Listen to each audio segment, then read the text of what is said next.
Hello everybody, welcome to Books Up Close. My name is Chris Lloyd. This is everything I read in September. I know it's late, leave me alone. I read some random things this month, more than I thought I would. I'm going to start with two academic books. I'm putting them in scare quotes because they're published with Duke University Press, but they're both very short academic books, which I appreciate. And they're more kind of personal and thoughtful and even kind of experimental in terms of what an academic book could or should be.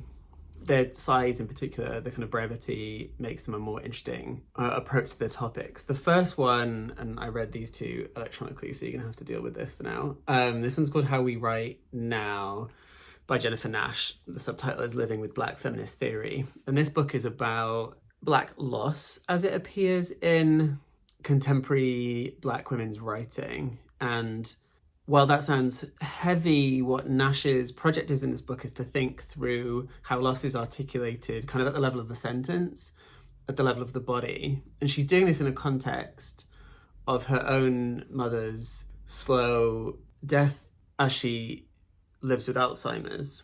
And Nash narrates throughout the book, actually, not just at the very beginning, but kind of throughout the chapters, this story of kind of her own peripatetic life as an academic, and then moving closer to be near her mum, who is slowly kind of slipping away from her and losing her memory and losing what Nash is seeing as these kind of like key ties of their past together.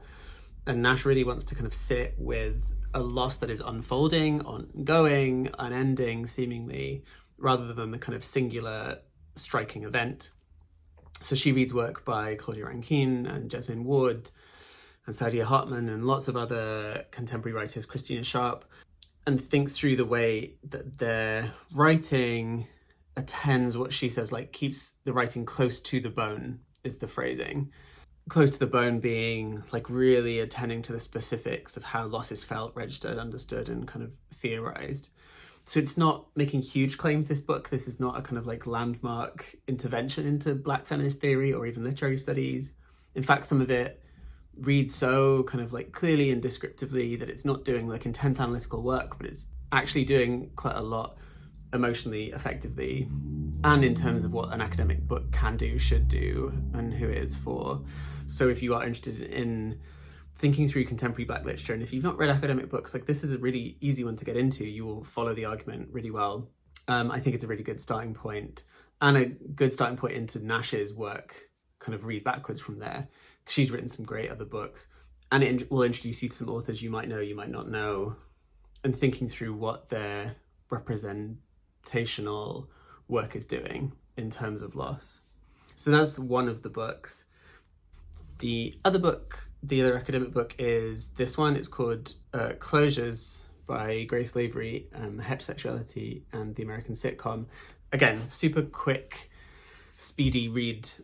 And it's almost kind of one extended essay, really, in fragments. There's a turn, but like they're not very strict chapters. They're rather kind of parts of this unfolding argument about the American sitcom. And Lavery takes the sitcom as the kind of starting point and kind of reads a range of American cultural texts, from Friends to Seinfeld to Modern Family to Arrested Development to Will and Grace, like loads of things, to think through what they do in relation to the kind of the structure of heteronormativity, one could say, like the American family and heteronormativity, but also the kind of fantasies, investments underpinning that. Though even that doesn't really describe what this book is doing. The book is far more wide-ranging than that. Like I think the title and the kind of opening proposition doesn't really do justice to what Lavery is trying to do in the book. And she kind of has this huge sweep across text. Like there's some really wonderful close readings. There's a great bit on BoJack Horseman, for example.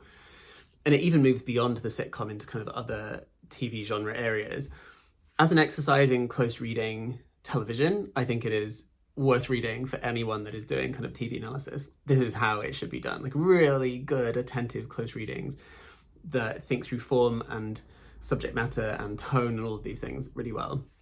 The theoretical through line, I'm less convinced by, only in the sense that I'm not entirely sure the book coherently does it from start to end, but that's a kind of conversation for another day, I think. This is supposed to be a kind of like snappy, quick way in to the topic and covers a lot of ground. And I think the brevity of the book doesn't quite do justice to that argument, really. I've read some of Lavery's other stuff, and like she is a great writer. She's a complicated writer, and she's often juggling 17 balls at once, right? In terms of theory, culture, politics, ideas, all of this stuff. So at a kind of thesis level, the book didn't do much for me. At a close reading, textual, TV level, I thought it was great and fun and gave me some new thoughts about TV shows I know and some that I don't know. So those are the two of those books. So some of the other things I read, I mostly liked the reading from this month.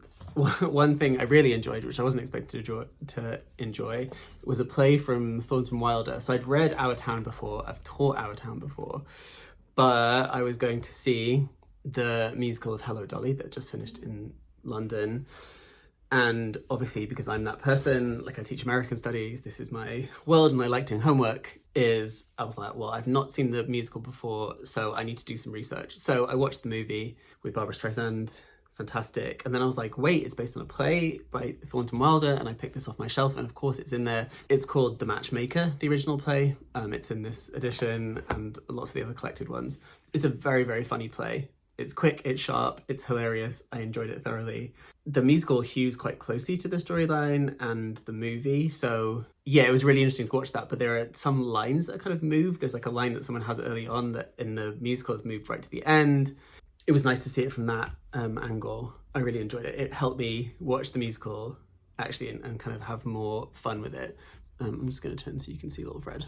Maybe I'll see if he'll stay there and we can profit that way for the duration of the video. Sometimes if he knows I'm talking either on Zoom or on a phone call, he wants to get involved, so he may stay in here.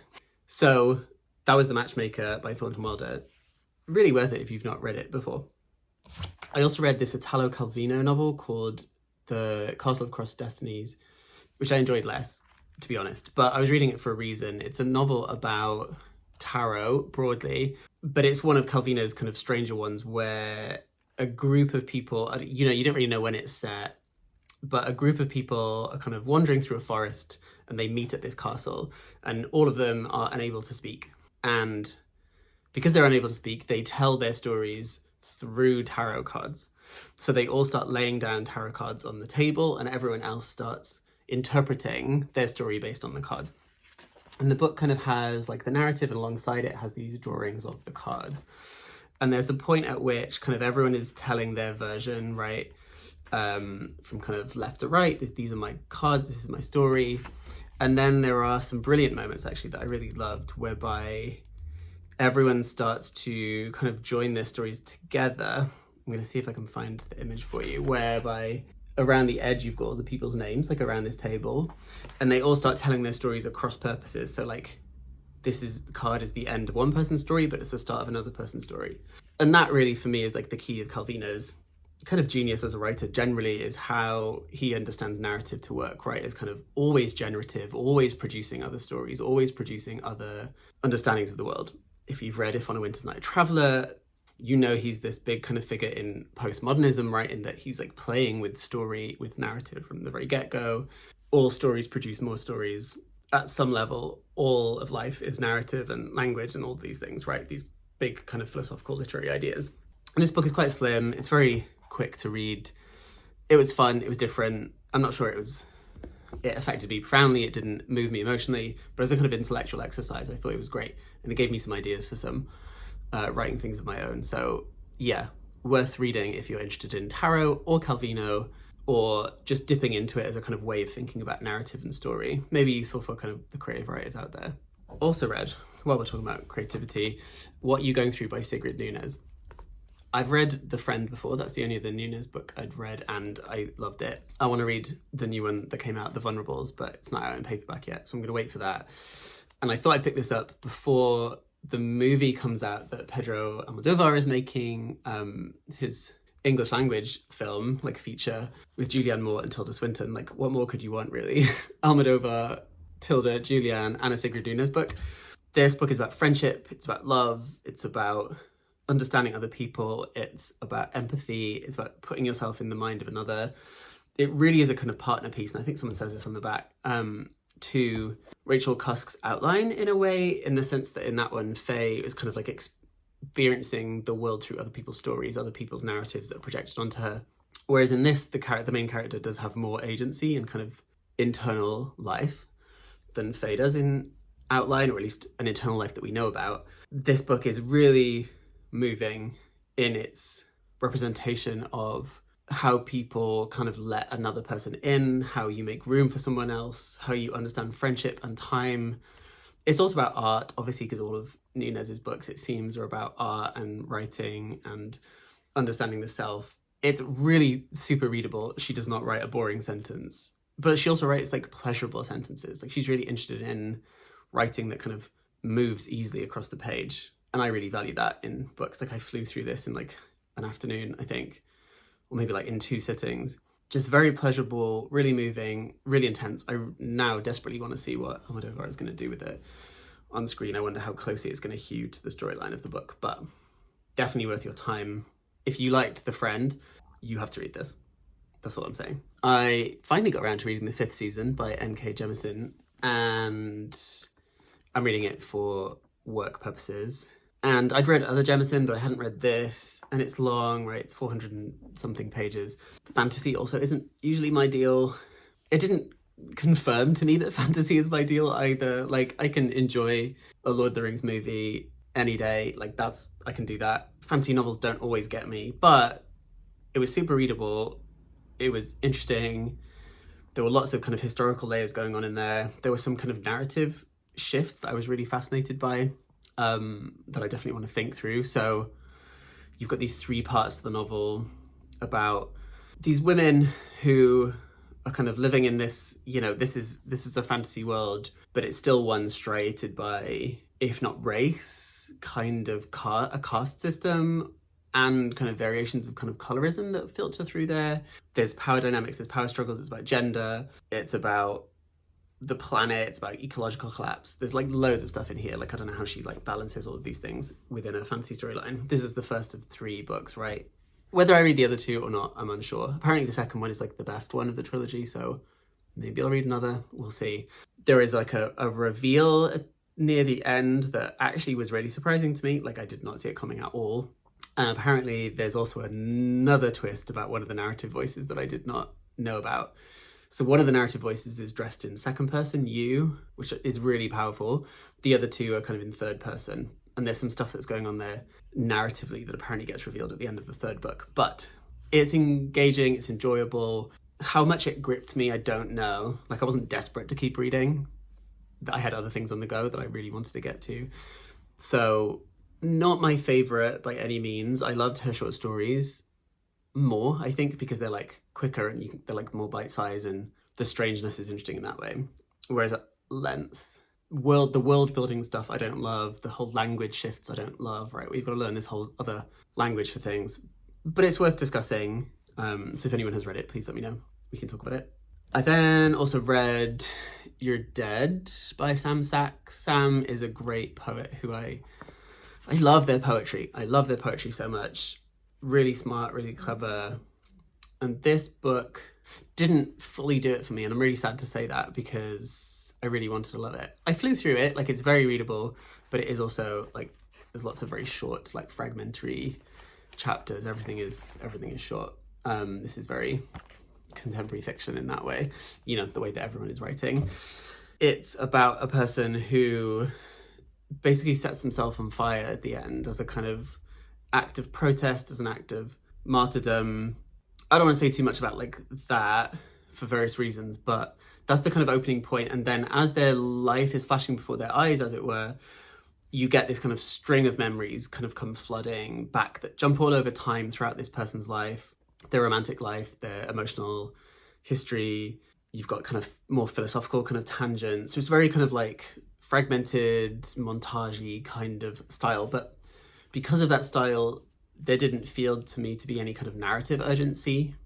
Like, all I wanted was to get back to the scene in New York as they're about to set themselves on fire, and like as it's happened, like that's what I need to be at. And it felt like there was a long time when we're not there, or not fully understanding why they've done this thing, or like how they've got to that point and how they've got to that decision. So it had less of a kind of narrative drive to me than I wanted. And there were parts where it felt almost, and this feels like mean to say, but like almost millennial fiction 101, and given that I've been writing about millennial stuff, I've got an edited book with a colleague coming out about millennial fiction, like I've been like deep in that world for maybe too long, so it felt almost like there was some sense of like, oh, I've seen this elsewhere, or I've seen this elsewhere. So maybe that's too mean. That's where my brain is right now, but I was just waiting for the kind of like the toxic relationship bit, and then the scene where someone is like mean during sex bit, and then there's the bit with, you know, family that's awkward, and there's like going to be a text conversation. There were just bits that I felt that were slightly too obvious, but then there were parts that were so beautiful and unexpected and strange. And the writing is obviously really gorgeous in parts because Sam is a poet, but also there were parts where I was like, it felt like a poet writing a novel, not a read, do with that what you will, where sometimes aiming for an interesting turn of phrase got in the way of story and got in the way of character. But anyway, let me know if you disagree. Alexander Chee says it's wonderful, and I love Alexander Chee and I trust him. But anyway, yeah, get in touch. Let me know what you think. The final book, I've kept you here for a long time, and Freddie is still engaged, which is surprising, is Penance by Eliza Clark, which I'm sure you've all read. I know I'm late to the game. I still haven't read Boy Parts. I will get around to it, I promise, because I enjoyed this. I flew through this, actually. It's very readable, even when it gets really dark, and it gets dark. This book, if you know about it, it's a kind of true crime novel. So it's like a novel about a true crime writer. There's lots of layers. There's lots of kind of metafictional bits. We open with this. Let's big one. We open with this note that says like, this book was once taken off the market because people accused the author of kind of like making up storylines. We've got this fake middle-aged journalist, Alec Corelli, and the various people in the narrative are kind of accused him of making up information and so on and so on. But this new publisher wants to publish it so that readers can make up their minds. So you get that kind of like fragment first, and you're like, okay, this is all going to be about like truth fiction, like what's true, what's not, who do we believe? And it's about a group of teenage girls who murder and actually set alight, don't know what theme there is here in this month, set alight a friend. And it's really bleak, really distressing, like, you know, heart-pumping kind of narrative. And as a crime novel in that way, like it's really good. Like it ticks all of the kind of conventions. You get all of the stuff you want from like a true crime novel. You get an incredible portrayal of this like small town in the northeast of England, like on the coastline, deprived town. It's in 2016 in the kind of throes of the Brexit vote. So that's the kind of backdrop, and that's one of the opening statements, right? Like the murder didn't last long in the news stories because Brexit was happening.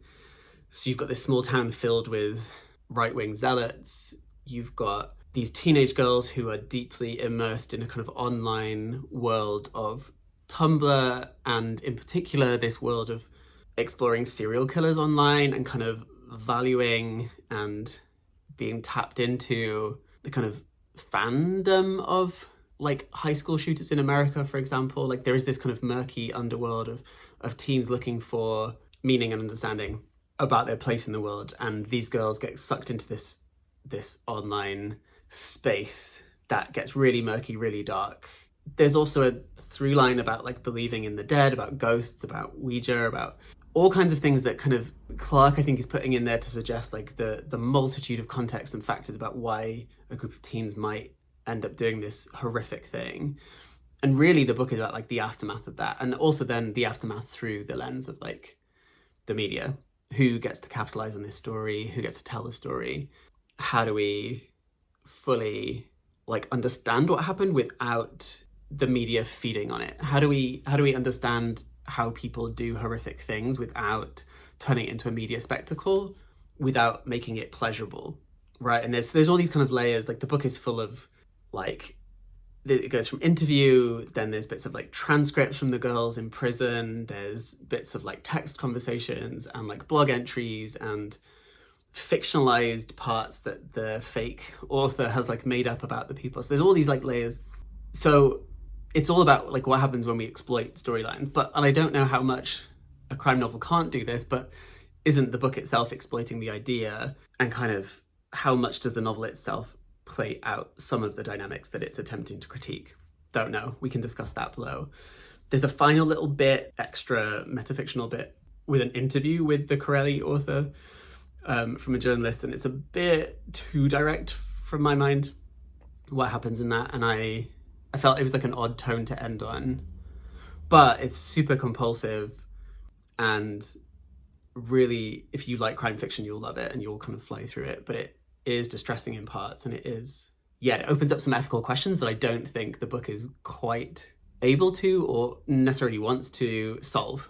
And not that the novel has to solve those queries, but I wanted a bit more sharpness and edge to those things because I think they are central to the book. But those are the things I read last month. Let me know what you've been reading in the comments below. As ever, please subscribe to this channel. Please ring the bell for notifications, share it with friends, put it on social media, tag me, do whatever you need to do. Please comment below. I want to hear what you're reading, whether you've read any of these books, what you think about them. Let's get some conversation going. And until the next video, which will probably be soon because it's almost November and I need to do the October video, look after yourselves, stay well, and speak to you soon.